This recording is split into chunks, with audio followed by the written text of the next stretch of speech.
just to introduce ourselves, my name's David. I'm actually a product manager at Google. I work primarily on service management and Istio. Istio obviously being an open source ServiceMesh project that was originally sponsored by Google and IBM, but now there are a large number of contributors from a number of companies. And also joining me today is Sandeep. Sandeep works in DevRel, also focusing on Istio service management. He's actually he's the guru around all things technical when it comes to Istio. So when you got any really gnarly questions, please feel free to save them for him when he gets up here. So just to talk a little, let's cover what we're going to talk about here today. We're going to basically touch on managing services with the service mesh. There are some, service mesh actually gives you a bunch of different capabilities. We'll also talk a little bit about incorporating some of the SRE best practices into that process and actually what that looks like. And we'll actually have a demonstration on how you'd step through setting up some practical examples of SLOs or service level objectives. So this is sort of what we're going to focus on today. But before we get started, and again, it's a little bit difficult for me to see, how many people in this room have actually used Istio before? Awesome. It's hard to, I can see some hands over on the right-hand side. I couldn't see anyone on the left-hand side, actually, to be honest. Not because you didn't put your hands up, because the lights are in my eyes. How many people actually have Istio in production? Okay, awesome. That's fantastic. I would actually love to, maybe afterwards we could catch up. I'd love to understand what you guys are doing with Istio. So let's talk a little bit about, let's kick things off with, what's service management like in a microservice environment. So microservices, are pretty awesome. The main objective about microservices is to fundamentally increase developer velocity and productivity. So this is the key thing. What we hear all the time consistently is, I want a common development pipeline that works for all my environments, but also want to be able to get new capabilities into the hands of my customers as soon as possible, and do that very, very safely and really reduce risk. So there are a bunch of things here that microservices allow you to do that makes things better. The challenge with microservices, though, is they increase complexity. So with that increased complexity, you start getting some additional things that you need to do in order to manage those microservices. So things like orchestration becomes important. Understanding how your services get connected becomes important. So you actually need a high level of abstraction. This is where, and again, Kubernetes gets you partway there, but Istio or ServiceMesh can actually help. That provides that high level of abstraction. So let's look at so I actually have a really pretty basic application here. This is a demo app. And if I had a software developer, first join a development team, and we're looking at building an application, or we had an application already in production, I'd probably, people would get on a whiteboard and they'd start drawing stuff out, and you'd end up with, a slimmed down version of something like this that talks about, what that application looks like. And even in this very, very simple example, we have around 10 microservices, which you may be running many instances of from a backend perspective. And here we actually have a bunch written in Go, some written in Python, a couple one in Java. This actually gives you the ability now to deploy certain services independently of other. I can scale, for example, my front end independently to scaling my checkout service. I can patch or release ad service independently of other services. But I've also done another thing. I've actually created complexity around managing all these services and also managing the communication paths between these services. So I'll look at, if I look at the services themselves and actually managing those, I have to now secure the communications between them. I have to protect services, put rate limits in place. And so that, if I don't necessarily want a service hitting another service beyond its load capacity, so I can put rate limits in place. I also need to monitor the health of the actual microservices and understand the dependencies. One of the things that you'll hear, putting SLOs or service level objectives on a specific service is very helpful. and it gives you some guideline, and we'll talk about this around what's the best practice on doing that. But also understanding your service dependencies and understanding what the critical user journey is across your environment becomes important. You'll actually hear people start talking about an SLO on the critical customer journey through my environment. So, and I'll give you a very specific example. If you're just looking at this for a second, if front end goes down, I actually have an outage. That's a big deal. If ad service goes down, or recommendation service goes down, those things, do I wake up a person on call for that? Maybe not. So actually really understanding the dependency map within your microservices becomes very important to understand which ones really impact your customer critical journeys. So ServiceMesh is really about, ServiceMesh or Istio really empowers developers and operators to focus on their business and modernize and secure their communications. So this effectively puts a lot of the toil in looking after the interconnect between microservices and securing them into the infrastructure. So your service developers don't have to worry about instrumenting, specific things within their code. They don't have to worry about creating, retries. They don't have to worry about doing circuit breaking. This actually becomes part of the actual infrastructure itself. You want to secure those services, you can start enabling things like MTLS between your services based on strong service identity. So this actually allows you to take control and get a really good understanding of how your services are connected. One thing Google is good at is they operate distributed systems at scale. There has been a lot of effort around, there's been a book published around SRE, but also just look at sort of, the key goal of an SRE organization is to basically scale the services that you're running within your environment, but also make them resilient, reliable, and provide a very good end user experience.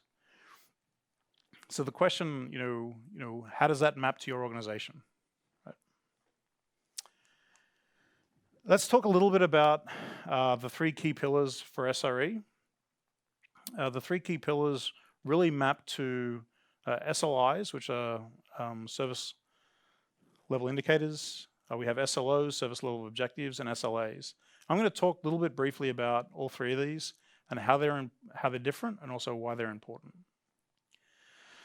So that one of the key reasons, so if you think of, one of the things that Istio provides or ServiceMesh provides is they provide consistent flow logs and metrics across your entire environment. These give you what we would consider to be golden signals. These are things that you can look at from an error rate perspective for latency across your environment. These become the key metrics that you use in order to construct your SLOs on. SLOs tend to be targets that you would map to business service level objectives for your team. So a given development team would basically look at what the objectives they want around uptime, around latencies are for a specific service. And you tend to do that over a rolling period of time, and we'll talk also a little bit about error budgets as we move forward. SLAs, though, is a little bit different. SLA tends to be more of a business agreement that you map to your customer. So let's compare and contrast SLOs versus SLAs for a minute. So an SLO to me, it might be something that I want to run on a rolling period of time over a week or a month. But for an SLA, I actually want to map it to a contractual obligation. So for that might be important here is, so if I have an agreement for my customers that I'm having a certain amount of availability for a given month, I want to make sure that if my error budget is getting low for that month, maybe I don't roll out a version of code. Maybe I actually hold back and wait. So I'm actually using the error budget for a SLO to give me business indicators as to whether or not I want to take the risk to roll out something from a business perspective.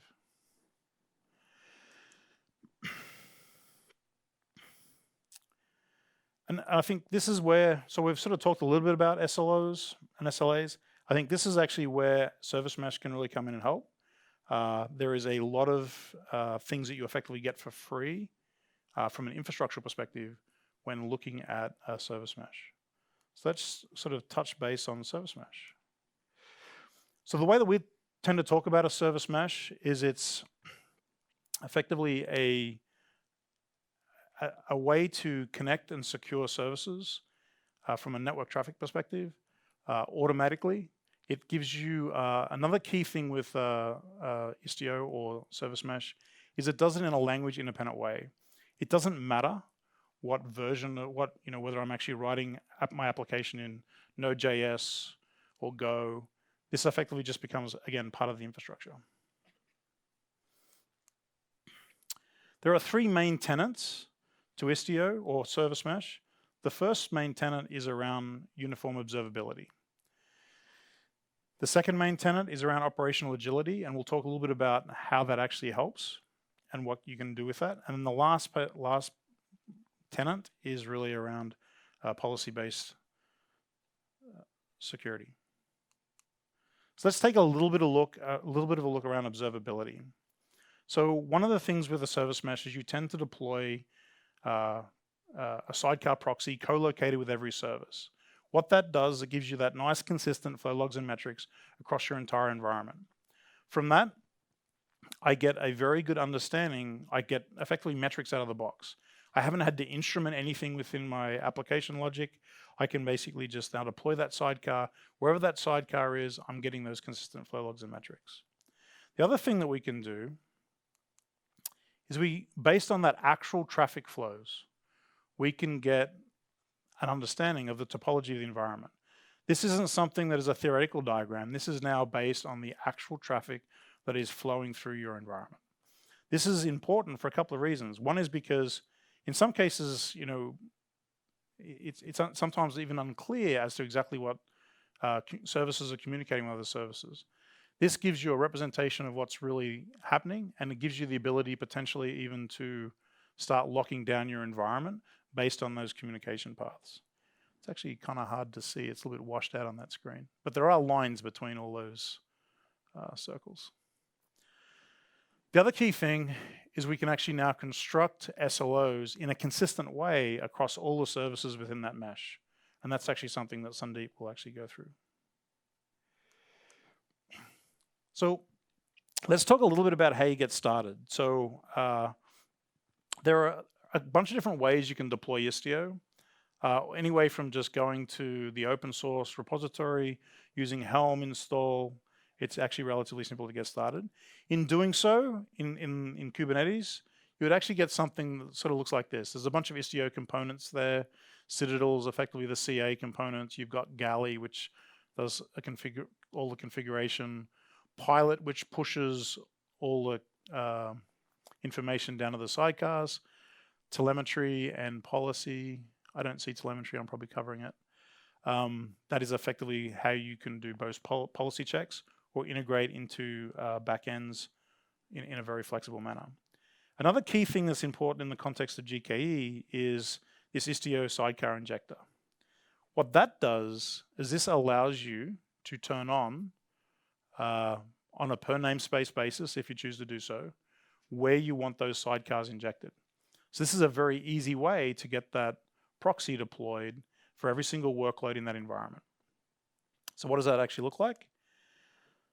So if I've actually then deployed a given service within a namespace that has the label inject, the sidecar, when you actually drill down into the container itself, you not only get the application that's running, but you also get that sidecar just automatically injected. So it becomes very, very simple to deploy.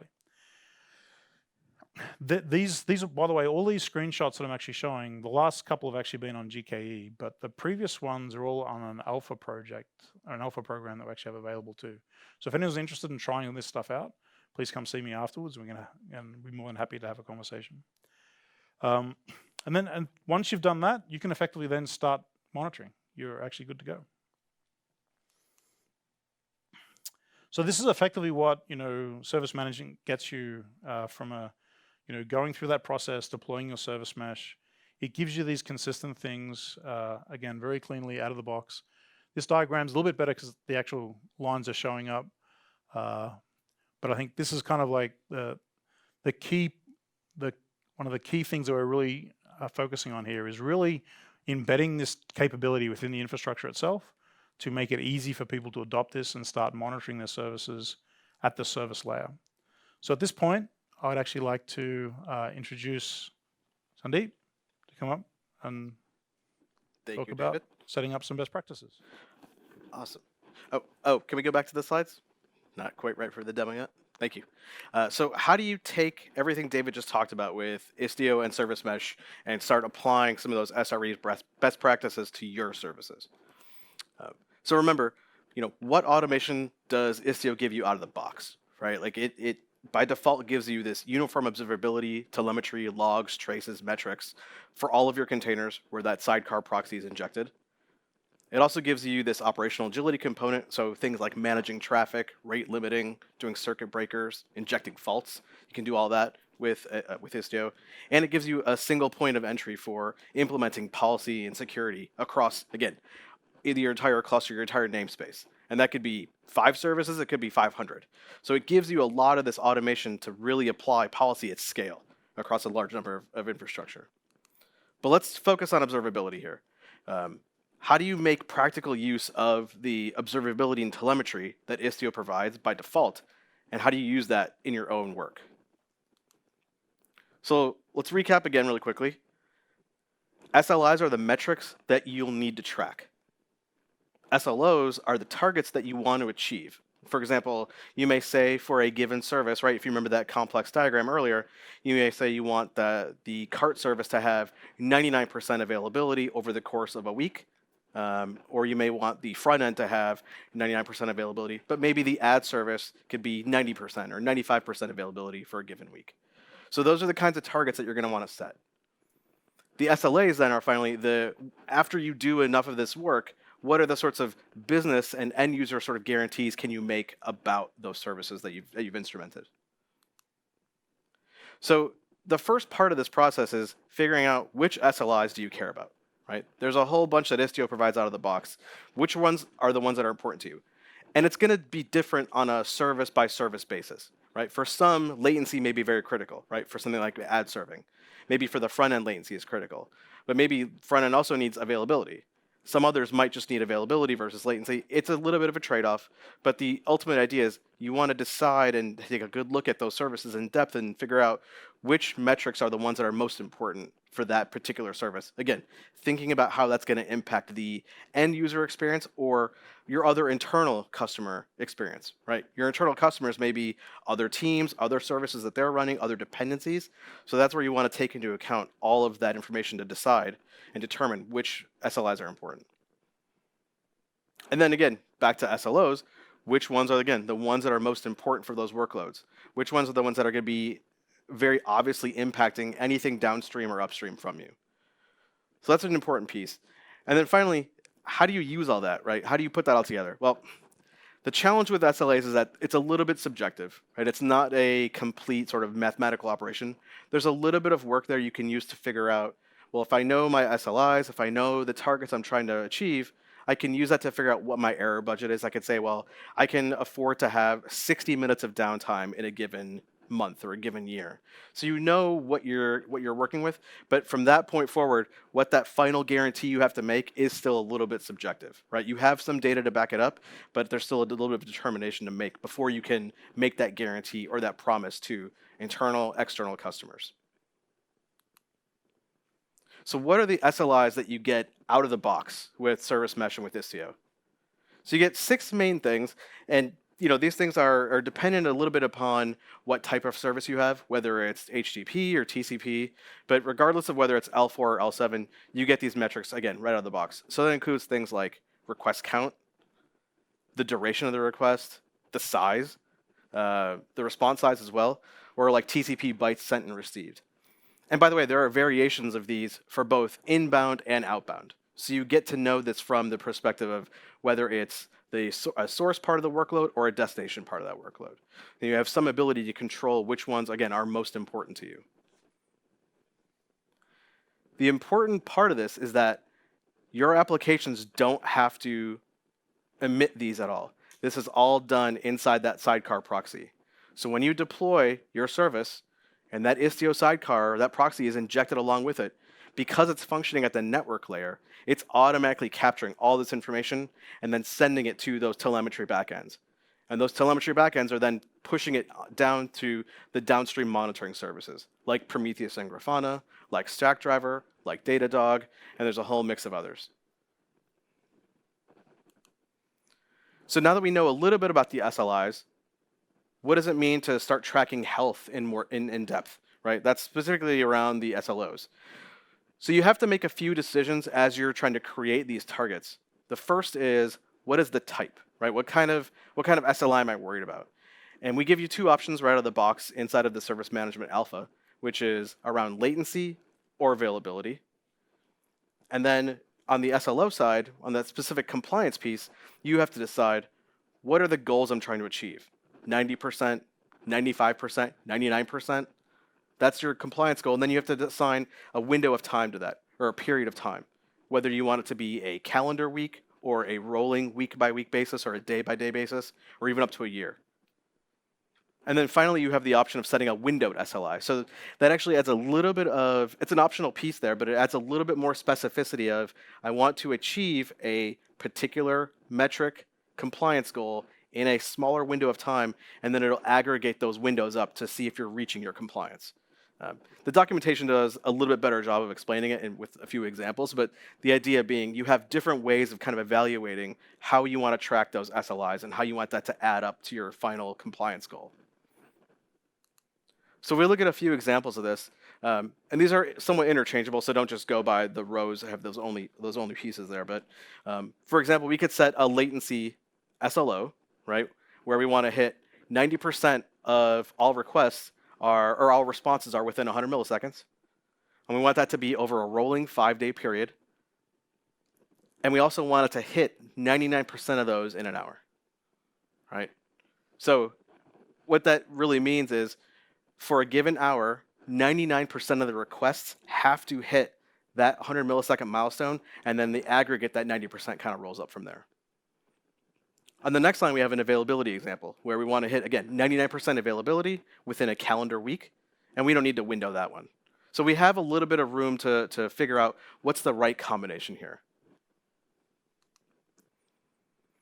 But really, again, when you get back to that final piece around SLAs, you can't make those guarantees, you can't make those promises until you adopt SRE as a regular ongoing practice in your organization. So the first thing really is not just deciding which SLIs are important, but exploring them fully.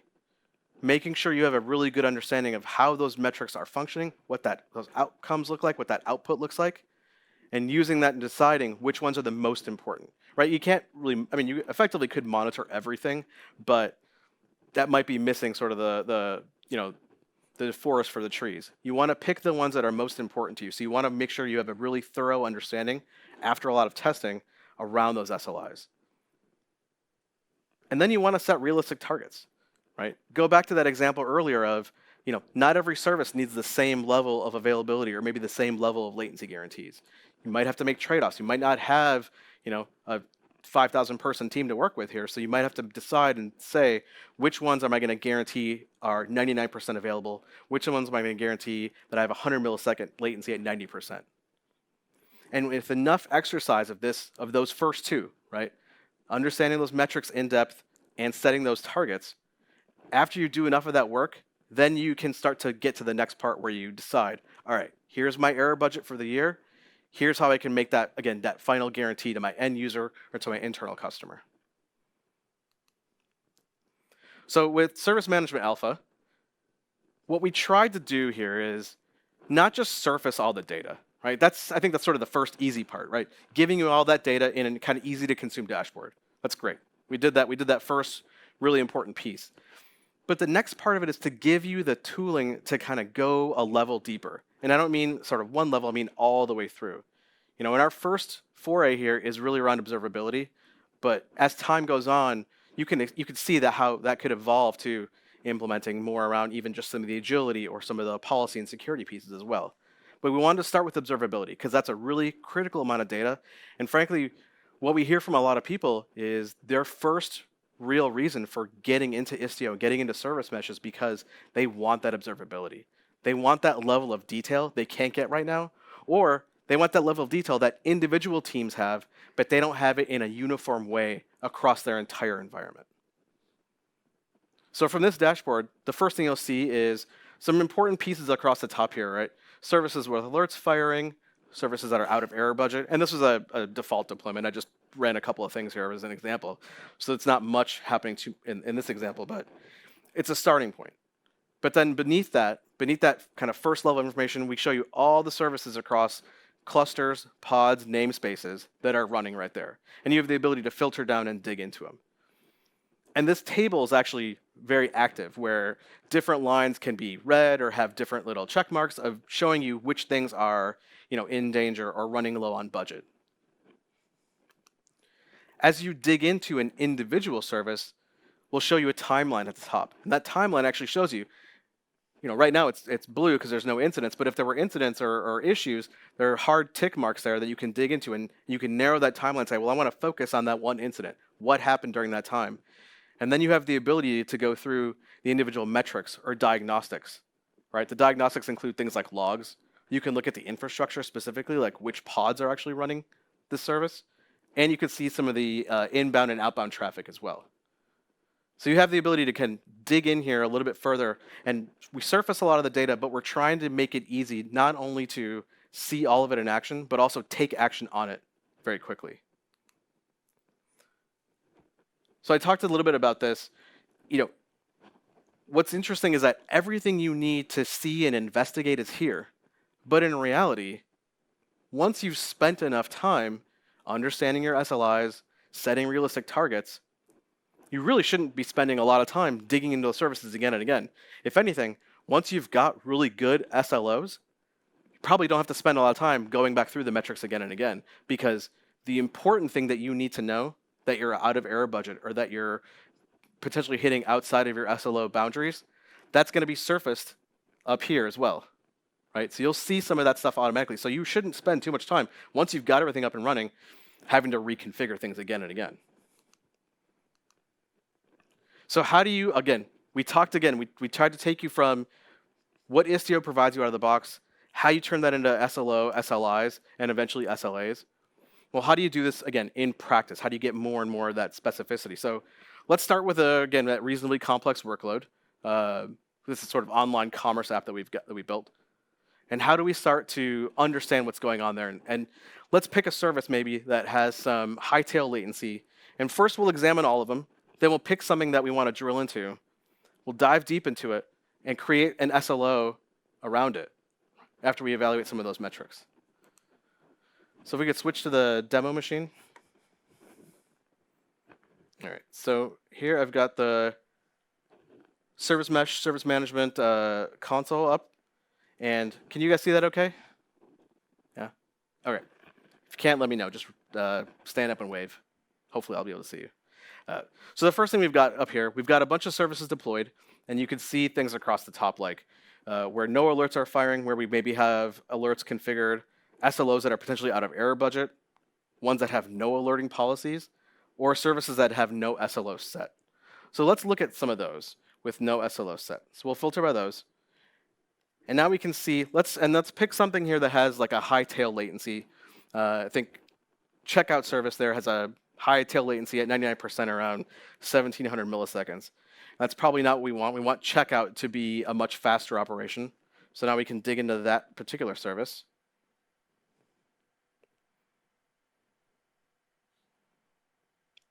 All right. Now we can see this through, and we can also pull down that timeline if we want to take a quick look at it. And that time span can go from an hour up to 6 weeks, depending on how far back you need to look.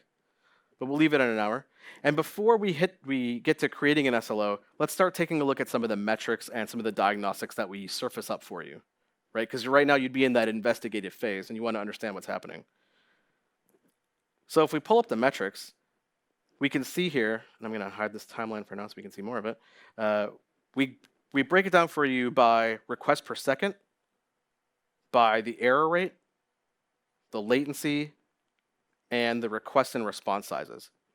And if we focus a little bit here on latency, we can see that generally speaking, latency is looking around, let's say 200 milliseconds roughly. About 99% it's 255 milliseconds. But we do have some spikes here. So we are seeing things like 2 seconds, right, in some cases. But we can change that breakdown into maybe by request operation. So we can see which particular methods are driving some of that latency. So for example, the checkout service has a single method called place order. And so we could see that one. And actually, I should mention, this checkout service is not a HTTP service. It's actually a gRPC service. So this is servicing gRPC calls just like they were HTTP methods, so it's easy to browse through them. So we can go through here and take a look around the latency piece. If we look at the request size, we can also change that breakdown again by request operation or request protocol. We could even base it on what is the source workload. So in this case, all the incoming requests for that service are driven by the front end only.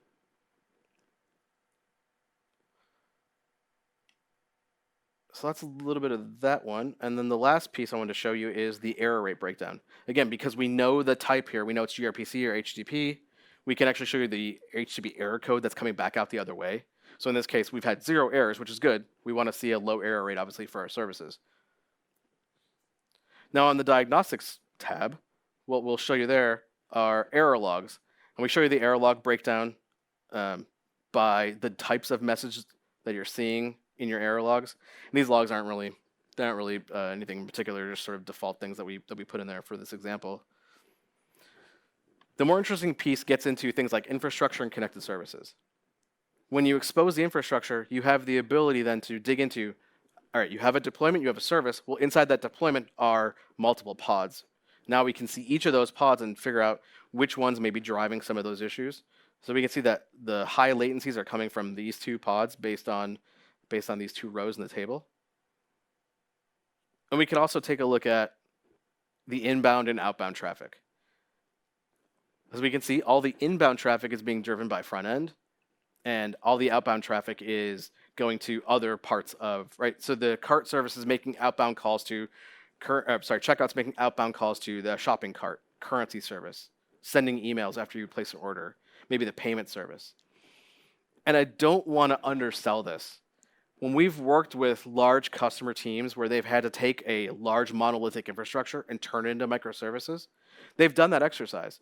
But what they haven't realized is how many dependencies they've picked up along the way. So when we were helping a customer migrate from a microservices deployment on-prem to Kubernetes. We actually had them stand up team by team and tell us what their dependencies were. And as teams would stand up, ones they didn't even expect would actually highlight and say, actually, we're a dependency on your service, or you're a dependency on our service. And they didn't even know about that. So this ability to kind of observe those inbound and outbound connectivity is fantastic for a lot of teams where they didn't have this before because their microservices teams are very large. But now that we have some idea of what those metrics look like, let's actually go back to health and let's create an SLO. So when we do that, we're going to first pick a type. As I mentioned earlier, the two that we surface by default are availability and latency. So we'll pick latency because we know that's a problem for the checkout service, and we'll pick a low one here. Let's say we want 100 millisecond latency. We want that to be the case 95% of the time, and we want to set this to be a rolling 7-day period. And so when you pick all that, if you look on the bottom here, we'll actually automatically name those for you, which does add a level of convenience if you want to glance at these very quickly. So 95% of all requests need to be less than 100 millisecond latency in a rolling period of 7 days. And if we want, we can actually add the windowed version here as well. So we can add a window target. So we want to say that within those time frames, we want 90% of all windows, right, that are 5 minutes long to meet that. And again, it updates that name. So now we can say 90% of all 5-minute windows in a rolling 7 days meet 95% latency. It's a little bit of a mouthful, but it does encapsulate exactly what we're trying to track here. I'll actually take that one out, and we'll go ahead and create this SLO. And you can see right away, we've got some status. We're actually out of error budget already with that setup. So the service level indicator is telling us that we're only hitting 5.9% of that target, right, instead of 95. We've actually burned not only partway through our error budget, but all the way through. We're actually negative by about 5,000 minutes for the time frame on our error budget, and we're only at 5.9% compliance, right? So this immediately is a bad situation. And from here, we actually have the ability to create stack driver alerting policies. So depending on which SLOs, again, are the most critical as part of your guarantee or your promise to the end user, you may want to create alerting policies. Not every service being out of error budget is sort of equal, but I think having that, again, that notification to your teams and saying, hey, we need to address this immediately, that's an important part of this whole process. So if I were to hit that, it would open a new tab here, and that creates a tab in Stack Driver. We're not going to wait for that to load right now. We'll come back to that one. And then why don't we do this? While we're here, let's create another SLO around availability, right? Because that's another important metric we're worried about. So for availability, for the checkout service, this is critical. This is how we get paid. So we want 99% compliance here. And we want that to be across a calendar month. So for every month, we want that to be the case. So we need to hit 99% availability in a calendar month. We'll create that one as well. Let me collapse this. And you can see, actually, this one got created above, and we are currently well within range. We're actually currently at 100% availability, so we're above our target. We've still got our error budget remaining. 99% ultimately leaves you with 244 minutes where you could be down. So we're still doing great on that one for the year. So that's good. Now, if we go back to the main service management dashboard, we'll actually see this highlighted here specifically, where the checkout service, if it's readable, is out of error budget, right? There's an SLO that's out of error budget. And we can actually filter by those as well up here at the top. So we can see now individual services that are out of error budget. So we can do the same exercise here. We can go explore like the shopping cart service. And again, dig into this. Now this one actually is great because we've actually got some problems highlighted in that timeline, right? You see some red marks there. So we can actually narrow the window on this timeline, and let's pick this incident here earlier today and roll back this one. And now we can actually see what some of the problem is. We can dig into the individual metrics during that time frame. See there was a sharp drop here, relatively speaking, in our request per second. Maybe we want to take a look at what the request operation was that drove that. So getting the cart suddenly got dramatically slower. And again, we can scroll through here. We can see at the same time, we saw latency go up somewhat dramatically. It scaled quite a bit up from there, right? Up to 2 seconds at the 99th percentile in one case. So this gives you this ability, again, to zoom in and dig around and, again, develop that investigative understanding of those services. But really, you probably wouldn't be spending time doing this once you've set those SLOs. But in order to set good ones, you have to be realistic. You have to know the metrics really, really well, right? So this is it's all a process, but it becomes, as you make it a regular practice as part of deployment, you get better at deciding when to do, as David mentioned earlier, when to do code pushes, when you do deployments. Well, if you're out of error budget for the month, you may want to hold off and wait till the next month when you've got a little bit more room to move around. And in that time frame, maybe you want to investigate some of those metrics, again, to figure out what's driving this problem. And one of the things we mentioned but we didn't show was tracing. Because that sidecar works at the network level, we automatically get traces generated without instrumenting your code at all, right? So we didn't instrument for logs, we didn't instrument for metrics, and we don't even have to instrument for tracing. But we can actually trace inbound requests and outbound requests and figure out who's taking up the most time in those requests without anything, without any extra work. That's something you get right out of the box with ServiceMesh and Istio.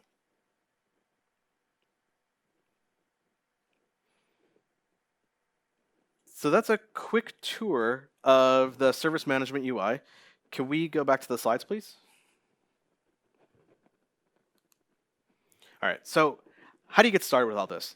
Well, the first thing is, if you're really interested in digging in and testing out and trying this UI, right, trying this new functionality that takes that power of Istio and kind of opens it up and exposes all that data and some of those insights out of the box, come find Dave and I after the talk.